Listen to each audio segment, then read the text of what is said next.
Oh my God! Oh my God, Sensen, may bunga na siya!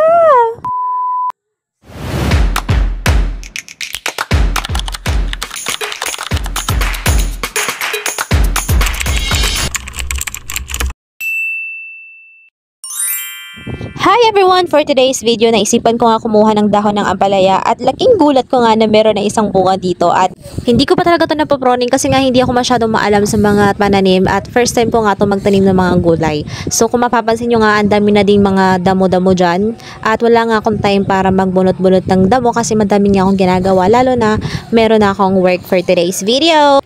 At mamaya nga magluluto ako ng munggo, kaya nga kumukuha ko dyan ng mga dahon ng ampalaya para ipanlalagay ko doon sa munggo. At syempre kukuha lang din naman tayo ng dahon ng ampalaya, magpo-proning na tayo ng dire-diretso. At habang busy nga ako sa mga pinagagawa ko dyan, itong videographer ko napansin na nawawala yung bunsong kapatid niya. At iniwan nga muna ako ng saglit para habulin yung kanyang bunsong kapatid.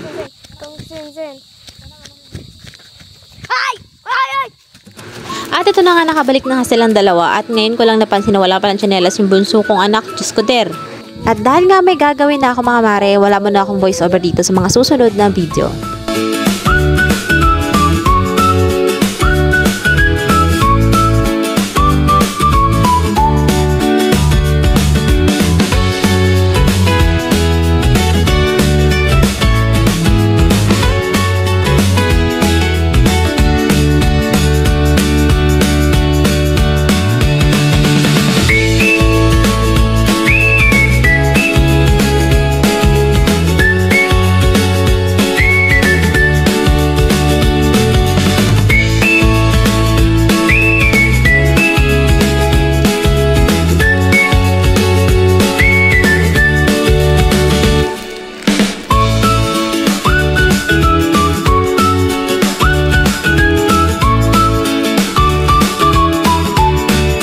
And this is it, pansit. Ilalagay na natin yung ampalaya.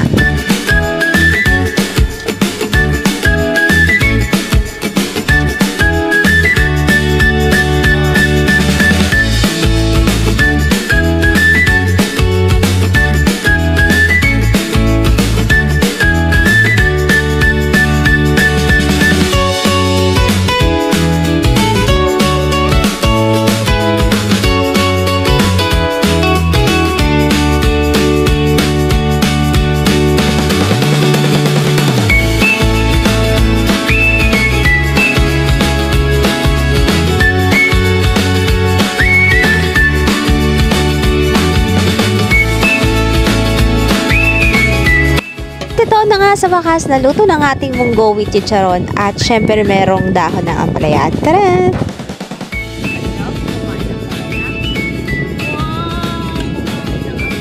At hanggang dito na lang tayo mga mare. At kung napanood mo tong video na to, paki-comment naman kung saan umabot tong video na to. Like and subscribe. Thank you for watching. Bye!